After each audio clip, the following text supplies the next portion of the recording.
Hey everyone, welcome back. I decided to do a little bonus video. It's a little more. We keep hearing everyone throwing around. We're going for a dark winter, and everyone keeps telling me to look up Operation Dark Winter. So here I am. I looked up Operation Dark Winter. Let's fill ourselves in. Let's educate each other together. All right, let me bring up the tabs here. All right, so this is from Johns Hopkins Center for Health Security.org.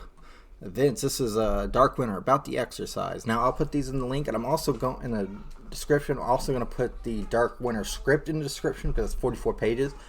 Maybe so you can read it. I have more time. You know, me being a dad, I can very little time, but you know, maybe we can come up with something together and debate this. All right. So on June 22nd of the 23rd, 2001, the Center of Strategic and International Studies, the Johns Hopkins Center for Civilian Biodefense Studies, the Ansari Institute for Homeland Security, the Oklahoma City National Memorial Institute for the Prevention of Terrorism hosted a senior-level war game examining the national security, intergovernmental, and information challenges of a bioattack on American homeland. Do I have that? Okay, that's the script. Okay, so there's that. Let's see. Article, Shining Light on Dark Winter. See also, is this it? Let's see here, guys. I'll link this too, because it seems like it's going to have a lot of information in it. So let's get back to reading. With tensions rising in the Taiwan Straits, a major crisis developing in Southwest Asia, a smallpox outbreak was confirmed by the CDC in Oklahoma City. During 13 days of the game, disease spread to 25 states, 15 other countries, 14 participants, and 60 observers witnessed terrorism warfare in slow motion. Discussion, debates, some rather heated, and decision focused on the public health response, lack of adequate supplies of smallpox vaccine, roles and missions of federal, state, and civil liberties associated with quarantine and isolation, the role of the DoD, potential military response to the anonymous attack. Additionally, a predictable 24/7 news cycle quickly developed that focused the nation and the world on the attack. It was supposed 5 representatives from the National Press Corps, including print and broadcast in the game, including the presidency briefing slides. Let's see here what we got here. Use control video. I'm not seeing anything from me. Maybe I'll pop up for you guys, but I'll also put this in the sauces link. Key players: President of the Honorable Sam Nunn, National Secretary the Honorable David Jurgen, Director of CIA at the Central Intelligence the Honorable James Woolsey, Secretary the Honorable John Waite, Chairman Joyce General John Telly, Secretary of Health, the Honorable Margaret Hamburg, Secretary of State, the Honorable Frank Weiser, Attorney General, their Honorable Judge. Alright, I don't see any things. Alright, the players were introduced to the crisis during the National Security Council meeting scheduled to address several emerging crises, including the deployment of carrier task force to the Middle East. At the start of the meeting, Director of Health and Human Services informed the President of a confirmed case of smallpox in Oklahoma City. Additional smallpox cases were soon identified in Georgia and Pennsylvania. More cases were reported in Oklahoma. Sources of the infection was unknown, and exposure was presumed to have taken place at least 9 days earlier due to the lengthy incubation period of smallpox.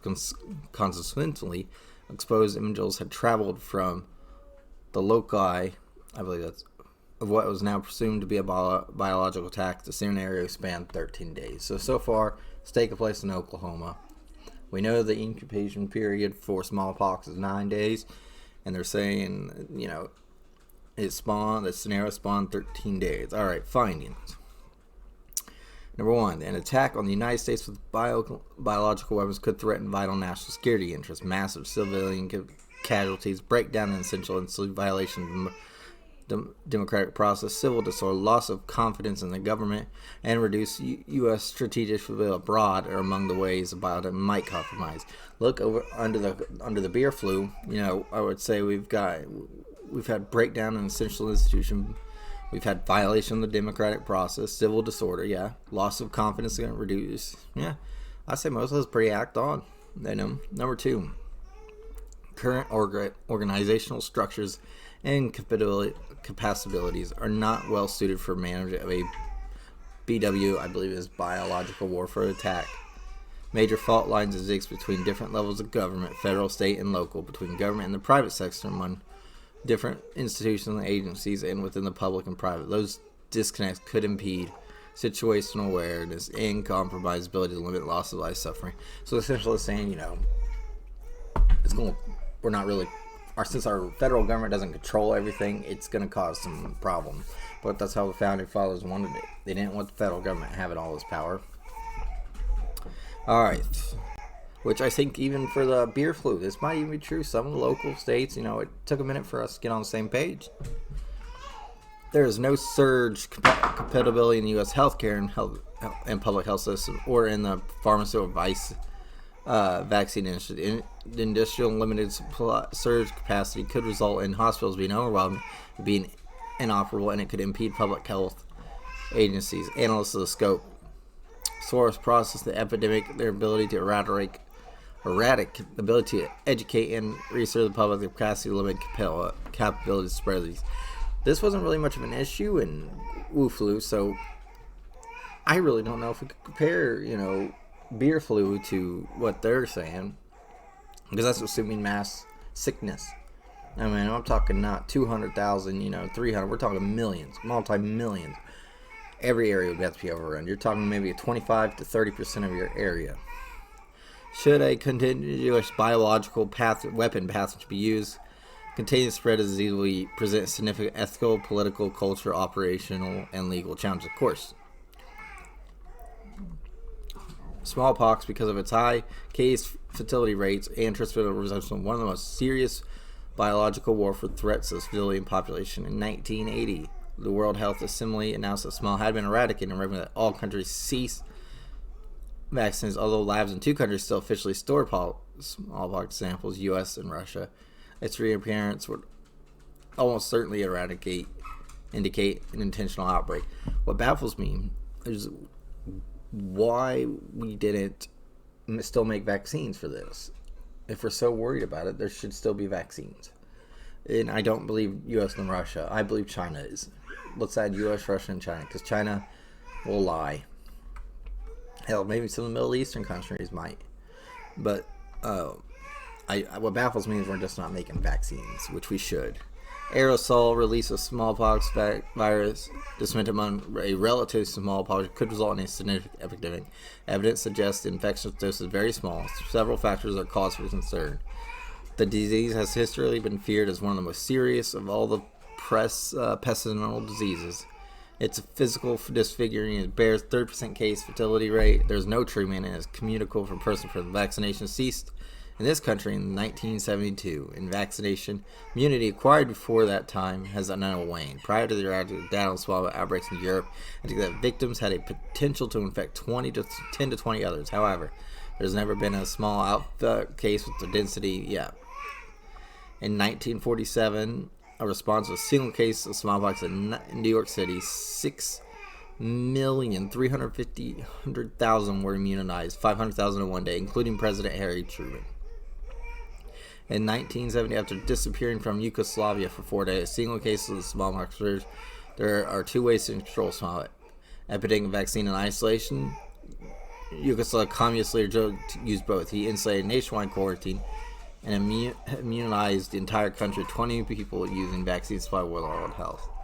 Estimates that the current U.S. supply might range from 7 to 12 million doses. The stock cannot be immediately replenished since all vaccines were dismantled after 1980. And renewed vaccine... the center. So they're saying the last time any was made was 1980, and renewed vaccine production is required at least 2 to 3 years. The Centers for Disease Control and Prevention recently contracted with to produce 40 million new.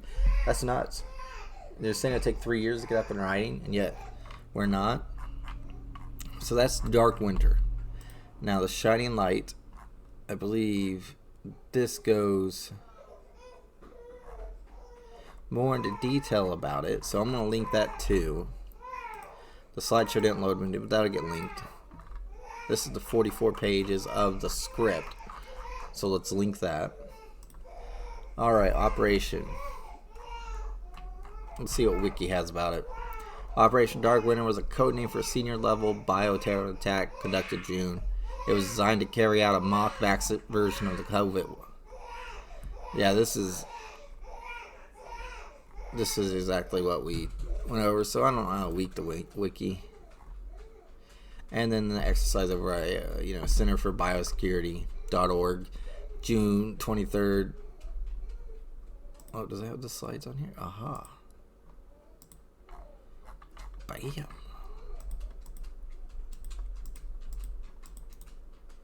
Okay, I don't.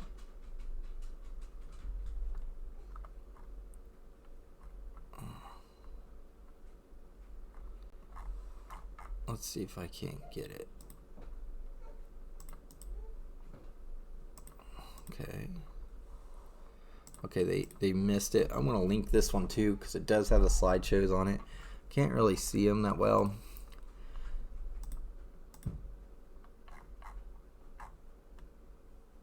But no, that is Operation Dark Winter. You know, we went over a little bit of it, read it out. Hopefully you guys can see the slides a lot better than I could and get them to access. But like I said, this was just more or less content. But, you know, we got a lot of politicians now talking about Dark Winter coming, and maybe this is what they're talking about. Like I said, we don't know. We're just pawns. We're victims to them. They don't care about us. No matter if you're left or right. Take care, everyone, and I will see you next time.